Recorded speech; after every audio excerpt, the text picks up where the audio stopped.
Hola, hoy, amigos de CN de Escucha, vamos a un país muy interesante. Un país que está catalogado como uno de los pequeños países, pero grandes países, que a su vez está dentro de una enorme nación, o al lado de una enorme nación, que la separa un río, que es el Río de la Plata. Creo que ya habrán podido descubrir que estamos hablando de Uruguay. Uruguay, la ciudad donde Montevideo marca los estándares durante muchos años del progreso y de todo lo que tiene que ver con la cultura. Y mucho más allá nos encontramos con la provincia de Maldonado, donde hoy tenemos al intendente de Maldonado, un gran hombre que tiene una formación periodística importante y una formación política mucho más importante todavía, con 20 años de función pública. Este hombre, que me permito el lujo de darlo ahora, se llama Martín Laventure. Martín, bienvenido a CN de Escucha. ¿Qué tal? Bueno, un gusto estar con ustedes. Una pequeña aclaración, no soy el intendente de mi departamento, el intendente es Enrique Antía, soy el director general de turismo, pero todos los demás datos, tal cual tú los mencionabas, las características de nuestro país, la característica de nuestro departamento, provincia, y que llevo ya unos cuantos años sí en la función pública, en esta actividad tan linda, la mayoría de ellos, como es el turismo. Dentro de vuestro departamento, de vuestra intendencia, está Punta del Este. Punta del Este Exactamente. quizás es la ciudad más conocida de el Uruguay. Yo creo que en ocasiones desbanca a la capital, porque es la capital, es digamos que la ciudad deseada, ¿no? Entonces, dinos qué ciudades están dentro de vuestra intendencia, camino desde Montevideo hasta vuestra intendencia y hasta vuestra ciudad más importante, que es Punta del Este. Bien, como tú decías, Punta del Este, mi ciudad o nuestra ciudad, es una marca registrada que incluso trasciende las fronteras del propio país. Es más conocida Punta del Este como marca que a veces el propio Uruguay. Uruguay está dividido en 19 departamentos o provincias, Maldonado es una de ellas. A su vez, el departamento está dividido en 8 municipios, uno de ellos es el de Punta del Este. Estamos a 140 kilómetros de la capital, todo aquí es muy cerca, y bueno, nuestro departamento tiene, como bien decíamos, a Punta del Este como principal ciudad turística del Cono Sur, pero también otros destinos turísticos muy interesantes como Piriápolis, que es un destino de características europeas, una ciudad que fue creada en su momento incluso a imagen y semejanza de los principales balnearios europeos, y tenemos también una costa muy amplia que desde Montevideo hasta el límite con Brasil tiene costas oceánicas que son muy valoradas por todos.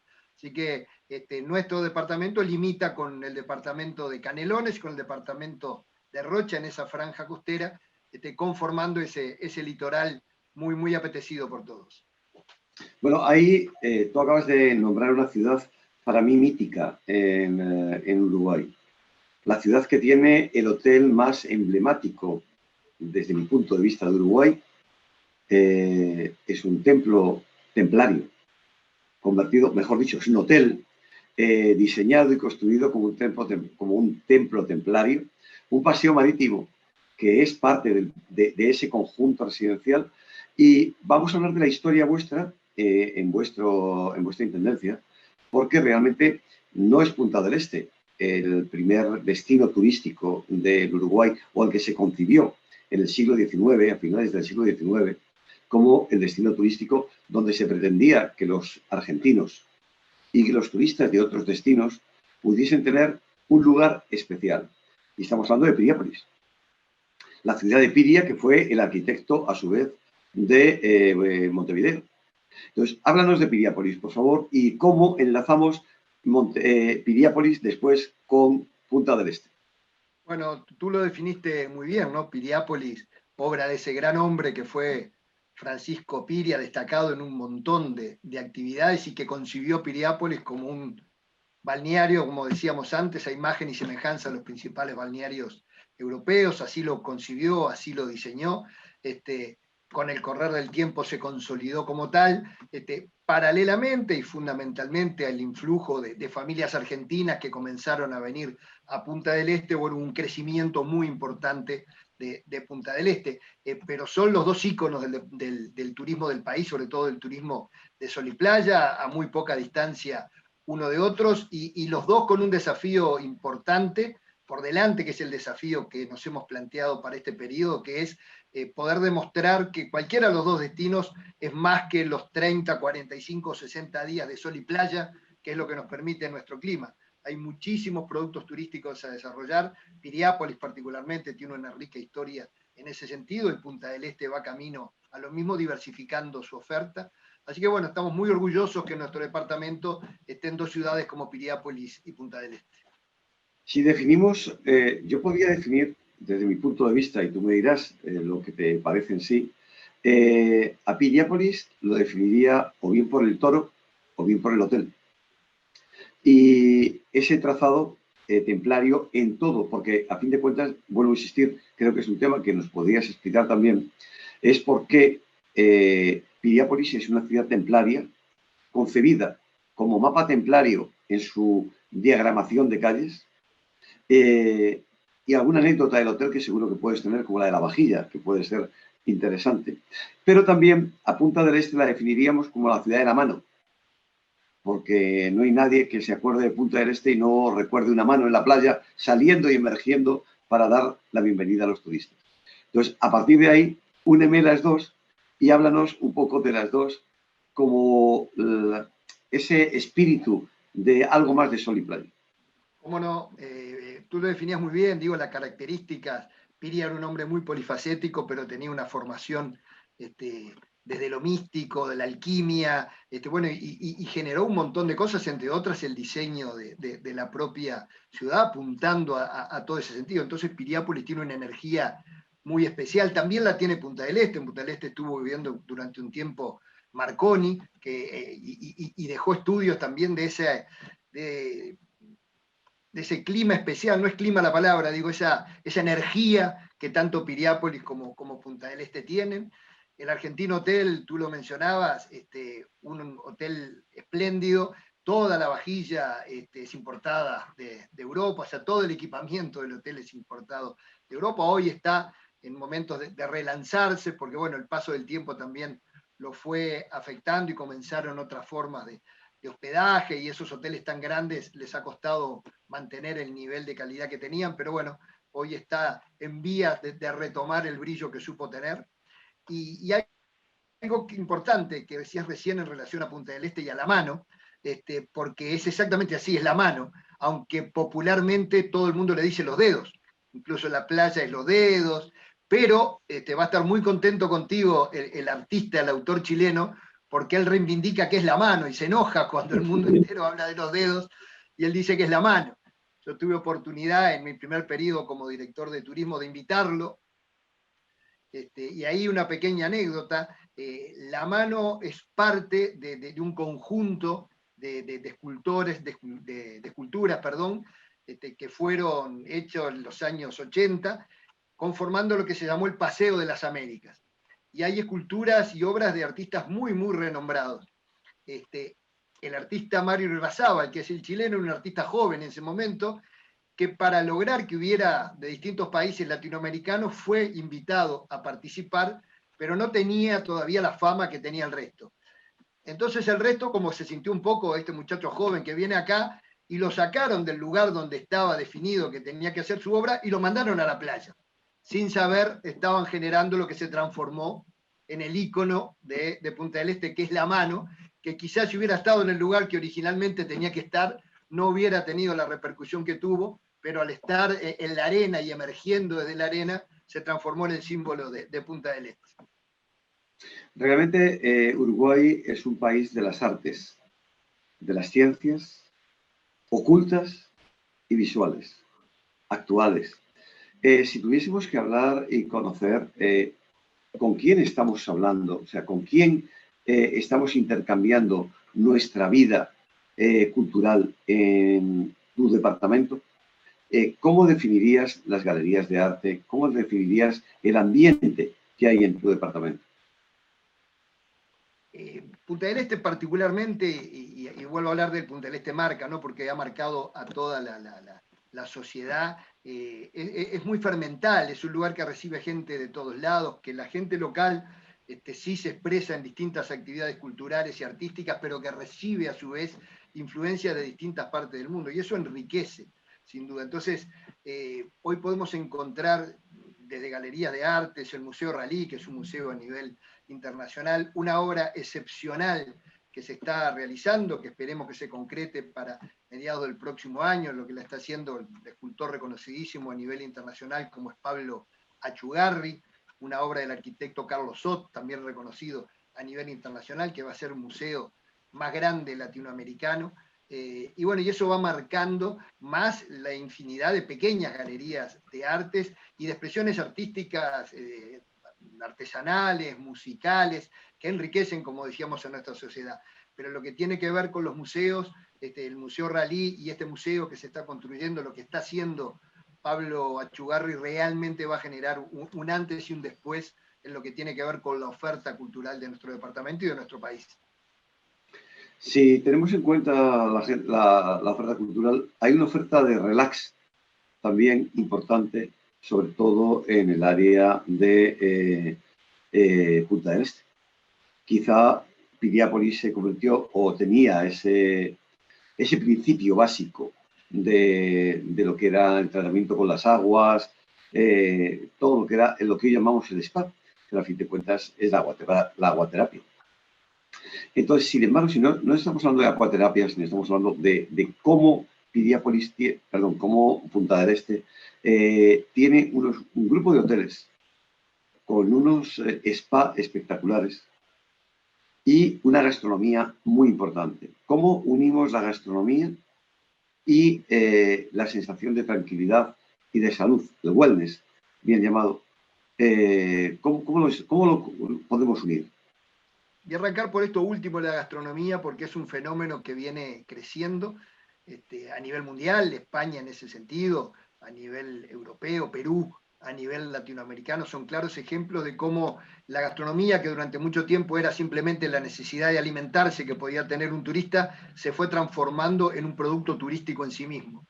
Y acá está teniendo un desarrollo muy importante, con muchos chefs jóvenes, con mucha apertura y con algo que para nosotros es muy importante, que es una gastronomía con identidad local. Se está generando un trabajo con productores locales, desde cordero, pacto oceánico, que tiene que ver con toda la pesca, miel, olivos, vinos. Se está desarrollando a su vez toda una producción local que en un proceso asociativo termina en la mesa y en los platos de los mejores restaurantes de Punta del Este. Entonces, está tomando una identidad propia la gastronomía que para nosotros es muy importante y cada vez se sigue posicionando más.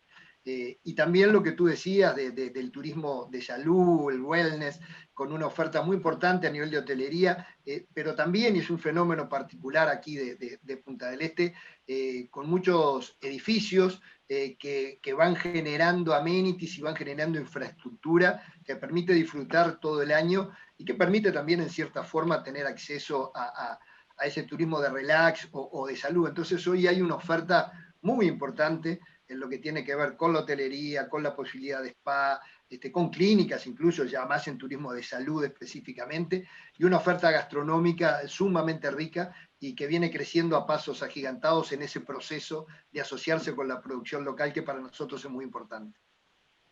Bueno, yo te quisiera comunicar en este programa que la Academia de Gastronomía de Uruguay se está creando en estos momentos una institución promovida por la Academia Iberoamericana de Gastronomía y que como institución lo que pretende es crear criterio, dar criterio y apoyar a lo que estáis haciendo, al kilómetro cero, a la recuperación antropológica de la gastronomía y con personas de evidente y marcado carácter no gastronómico, porque si lo llamamos, sino de gastrónomos puros, no serán las personas que trabajan en el sector, sino las personas que valoran lo que otros hacen.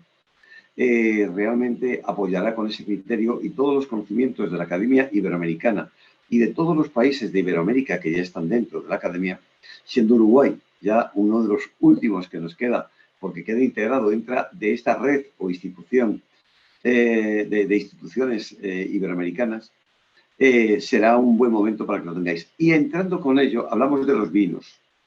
Y como anécdotas, lo que tenemos claro es que en la Segunda Guerra Mundial, en la Primera Guerra Mundial, mejor dicho, fue Uruguay el proveedor más importante de carne, sobre todo para el ejército francés. Y hubo una anécdota, ¿verdad?, que fue esa concesión de la marca de la Champagne. ¿Durante cuántos años fueron?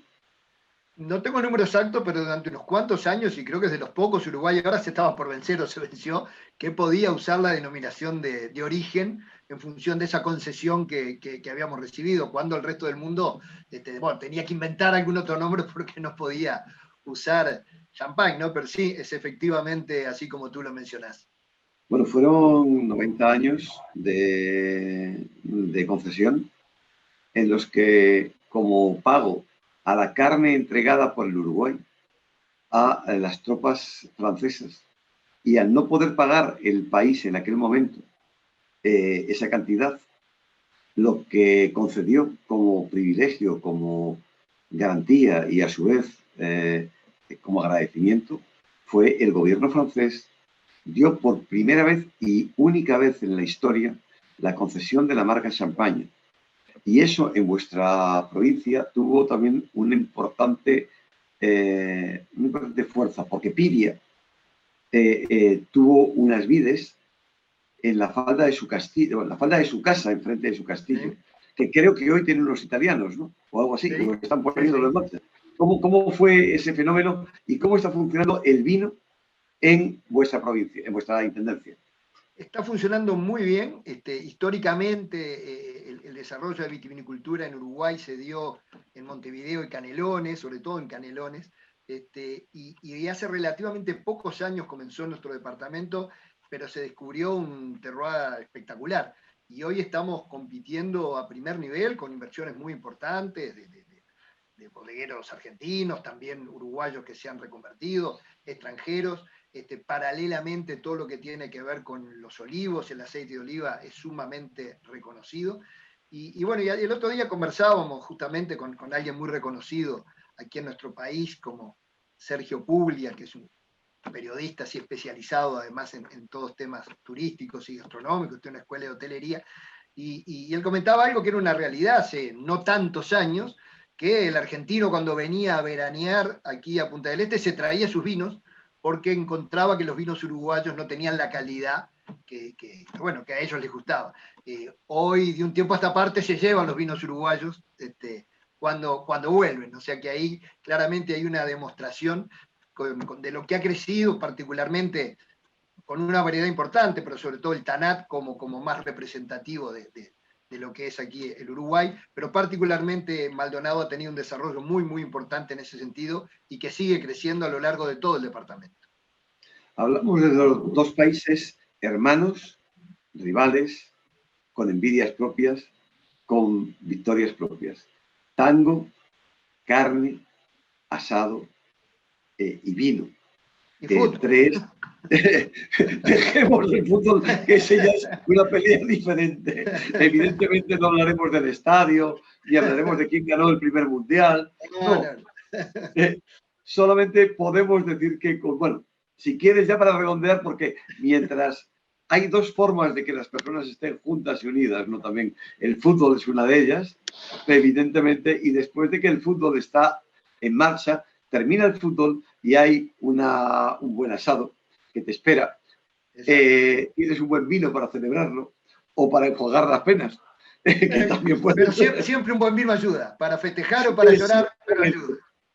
Exactamente. Entonces, entonces después un buen baile con un tango que unos dicen que es de uno y otros dicen que es del otro. Pero al final... Es rioplatense, es rioplatense. Es rioplatense, exactamente. Solamente hay un río que los separa y que se comparte por dos países, ¿no? Aunque algunos cortan los puentes en algunas ocasiones y es un castigo para decir que el río es mío. Pero hablando de esta parte noble de la gastronomía, tenéis en ese kilómetro cero establecido una denominación de origen de algún producto ya? No, no, es un tema que es interesante, digo, y que tenemos que ver, pero todavía, por lo que tengo entendido, quizá me equivoco, pero todavía no. Pero bueno, apuntamos a eso porque, y creo que queda demostrado con lo que decíamos antes de Champagne, o sea, lo que importa realmente la marca y si la denominación de origen, lo que valoriza un producto, ¿no? Y una cosa que es también fundamental en este momento. No vamos a hablar de la pandemia, porque si hablamos de pandemias hablamos de malas cosas. Vamos a hablar de las buenas cosas, porque el futuro está abierto para todos. Háblame de los precios, háblame de las facilidades, porque vuestra intendencia es quizá la más cara de todo el Uruguay. Pero, ¿cómo se maneja, en lugar de cara, vamos a llamarla costosa? Ah, y hasta O eso de, me gustó precio, más. o de precio más alto, para que no sienta a nadie herido con esa. Vamos a ver que es la intendencia o las ciudades con el precio más elevado en cuanto al producto que ofrecen. Sin embargo, una relación calidad-precio muy interesante. Háblanos de cuánto debe gastar un turista. Un turista medio. No vamos a hablar ni el que va al hotel más lujoso y coge los mejores programas, o sencillamente el que va a hacer campismo. Eh, ¿Cuánto tiene que gastar para estar un día bien acomodado en una de las ciudades vuestras? Bueno, ahí lo importante también, y tú de alguna manera lo dijiste después, yo siempre digo, somos los que tenemos la mejor relación precio-calidad. Si eso resulta más o menos costoso, depende del bolsillo de cada uno. Lo importante es la relación precio-calidad, y en ese sentido sabemos que es muy buena. Y en relación a lo último, el Punta del Este de hoy, a diferencia de repente hace 20 o 25 años, la propia competencia ha llevado a eso.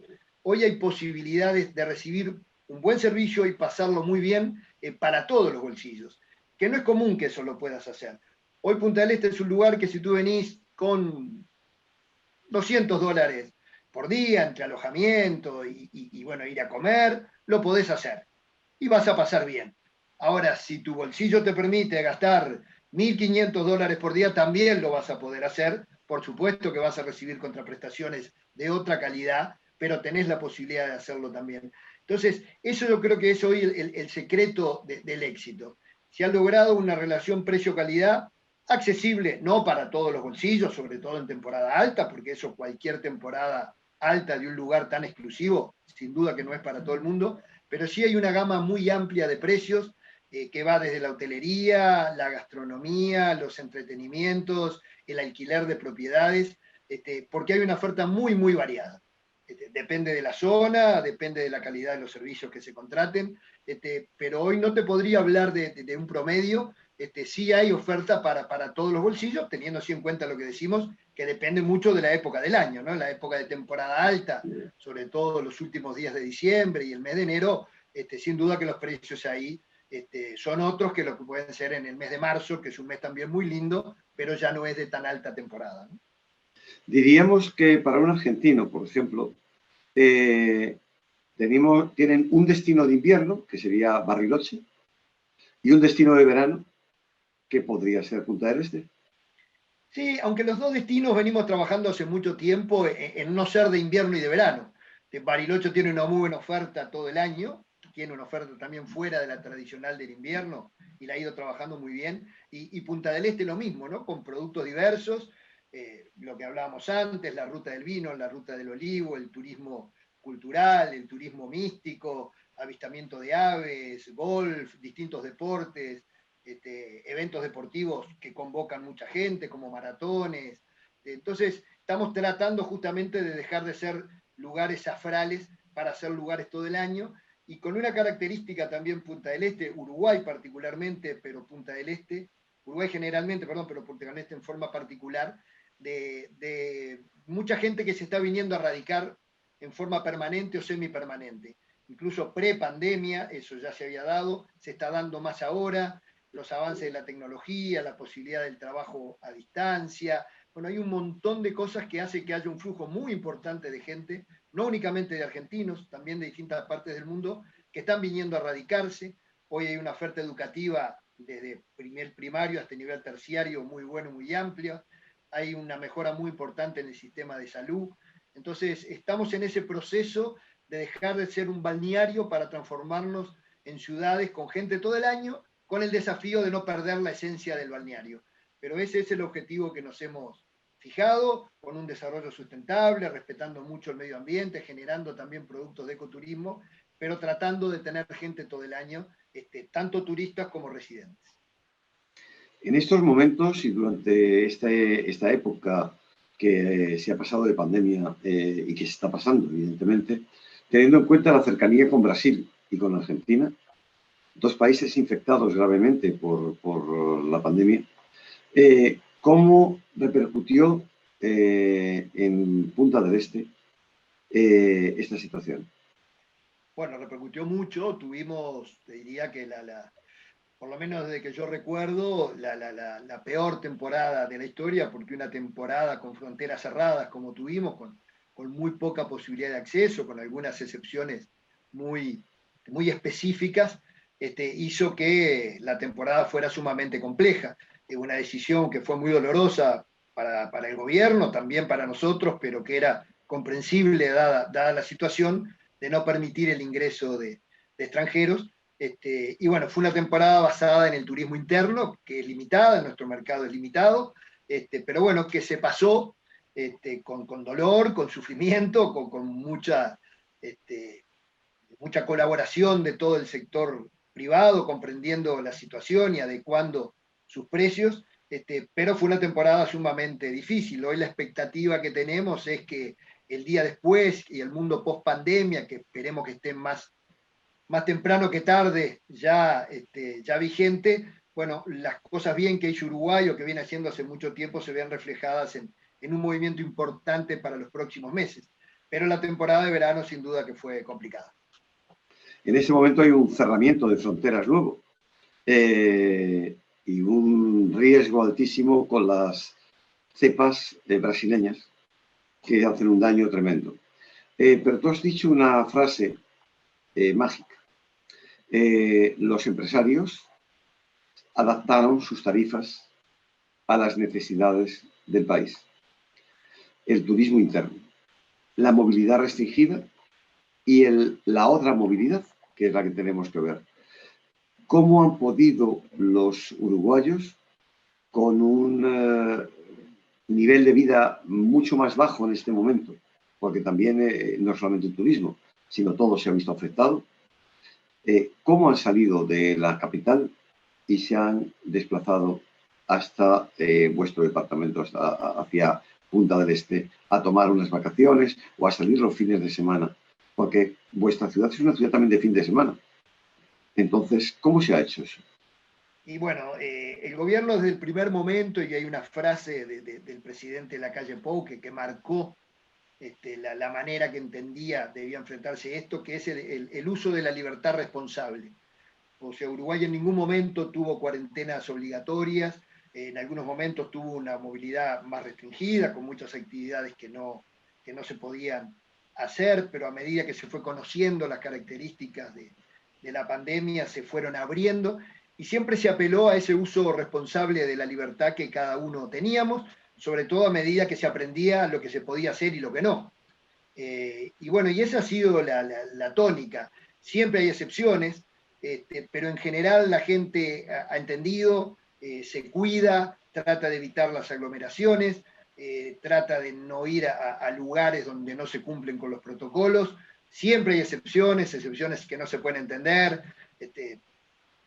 Un día sí y otro también hay que disolver fiestas clandestinas o disolver determinadas actividades porque no cumplen con los protocolos, pero son las excepciones. En general, el conjunto del pueblo uruguayo, empresarios, trabajadores, gente común, ha colaborado. Hoy estamos en un momento difícil, después de un año y pico, sin duda, que cada vez es más complejo, pero también y paralelamente a eso Uruguay está vacunando muy bien. Hoy está en los primeros lugares del mundo en el ritmo de vacunación, creo que está primero ya en relación a su cantidad de habitantes, y viene eso manejándose muy bien. Paralelamente a eso estamos en los peores días de la pandemia, porque hasta la propia vacunación llevó a un afloje pensando que ya estaba la vacuna y que con eso alcanzaba. Y bueno, y hoy tenemos una realidad de venir muy bien con la vacunación, pero que no se puede aflojar con las medidas porque tenemos 2 o 3 meses por delante todavía muy complejos. Esperamos, y así lo manifestaron las autoridades de gobierno, que para agosto, septiembre, Uruguay ya haya alcanzado prácticamente el 70-80% de su población vacunada, y bueno, y ahí ya poder decir que lo del coronavirus es un recuerdo. Hablamos de la temporada alta y la temporada baja. Para los televidentes que nos ven, para los internautas que nos escuchan y nos ven también, hay una explicación que tenemos que darles, ¿verdad? Estáis en el cono sur. Por lo tanto, lo que significa es que nosotros entramos en primavera en Europa y ustedes entran en invierno. Exacto. O sea, ahora comenzamos el invierno. Ahora van a comenzar la época más dura de las que ustedes pueden tener quizá, ¿no? Porque si era duro antes, ahora se cuadruplica. ¿Qué medidas toma su intendencia para el apoyo a los empresarios locales turísticos? ¿Y qué medidas para la promoción turística de su región en el país? Hay medidas que se anunciaron en estos días que tienen que ver, una vez terminada de alguna manera la temporada alta, visto el comportamiento de los contribuyentes y la realidad de cada sector, se tomaron una serie de medidas de estímulo, de exoneraciones impositivas, de facilidades para el pago también de algunos impuestos para los sectores más perjudicados.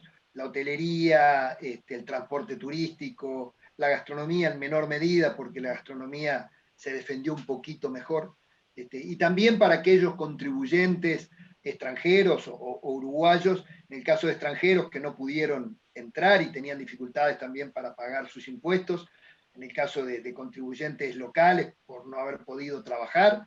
Entonces, bueno, justificando adecuadamente esas razones, va a haber facilidades en lo que tiene que ver con el pago de sus impuestos.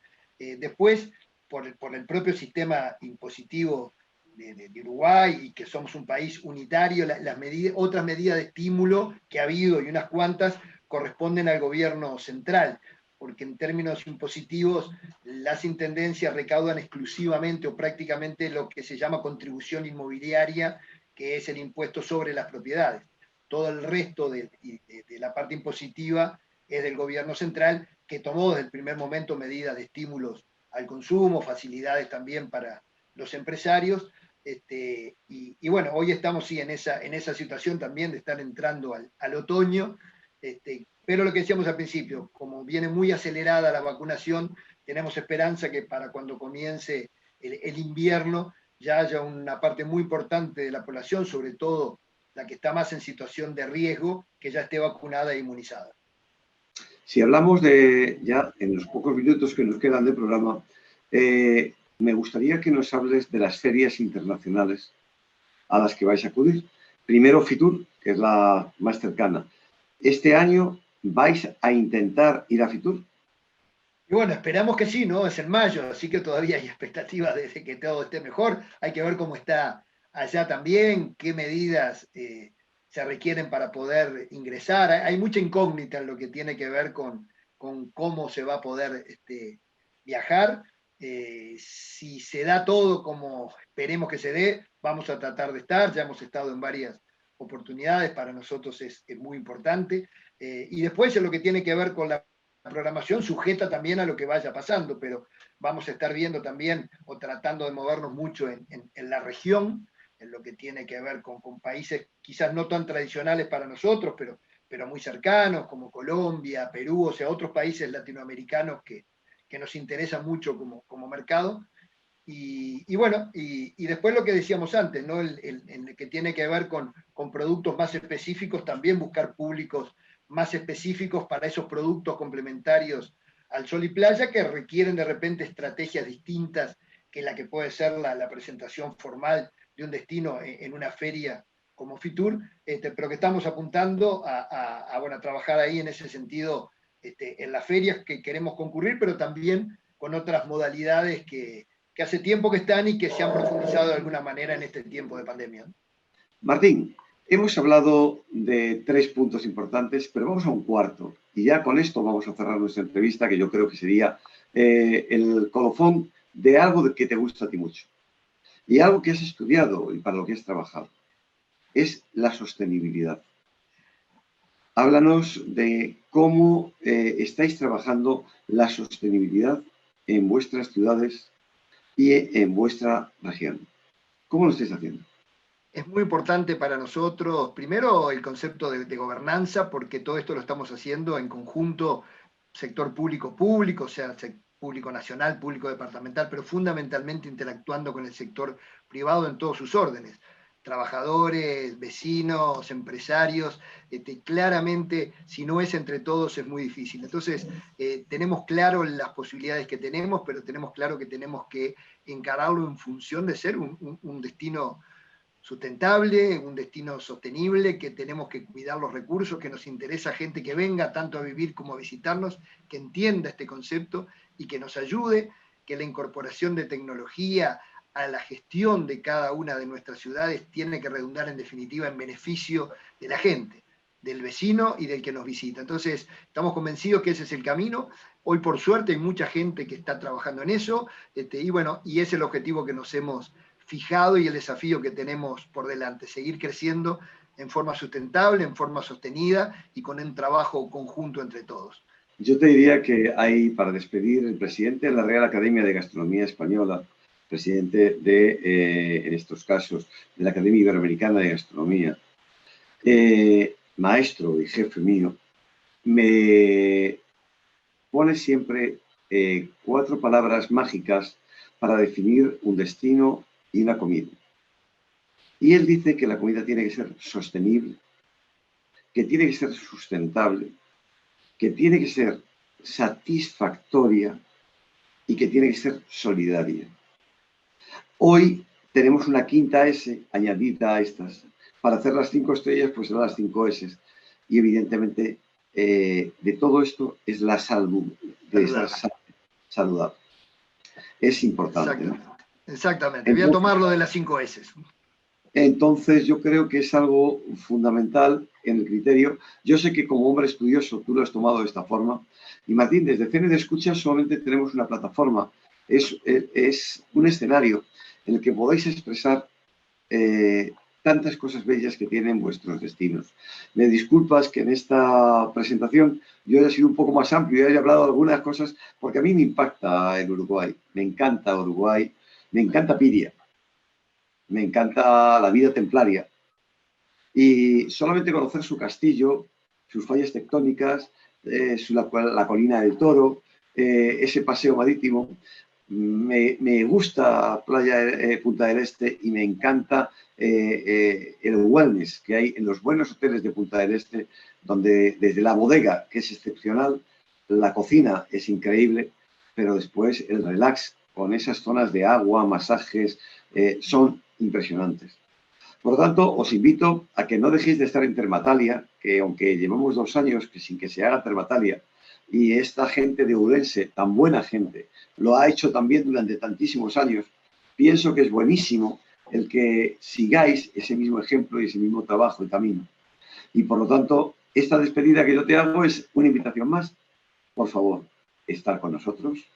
Por favor, no olvidéis esos principios de la sostenibilidad, de las 5 S, y no olvidéis presentaros a Premios Excelencias, que ya este año, que se entregan en Fitur, a diferente fecha que otros años, porque siempre hemos respetado la fecha Fitur, y este año, ¿cómo no lo vamos a hacer? Lo estamos haciendo en Fitur, con las medidas, evidentemente, saludables, sostenibles y, sobre todo, de seguridad, que todos tenemos que tener para no contagiarnos y para estar bien. Pero os esperamos y os decimos de nuevo, sois un país que ha participado en Premios Excelencias durante varios años. Una vez más, os invitamos a participar con vuestros proyectos y tenemos ya solamente unos días para el cierre, porque como las fechas han ido corriendo, fueron saliendo 2 premios. y se fueron cerrando y volvimos a abrir para que hubiese oportunidad de que más países, más estados o más personas pudiesen participar. Ya el día 30, vamos, mañana, se cierra prácticamente, pero se va a hacer una ampliación de una semana de gracia. Ah, bueno, muy bien. Para quien pueda estar ahí. Así que os invitamos a estar. Martín, desde CN de Escucha, te agradecemos tu tiempo y esta maravillosa entrevista que nos has dado. Muchísimas gracias. Muchas gracias a ustedes y ojalá nos veamos en Fitur. Muchas gracias, José Carlos. Un fuerte abrazo y mucha suerte. Gracias.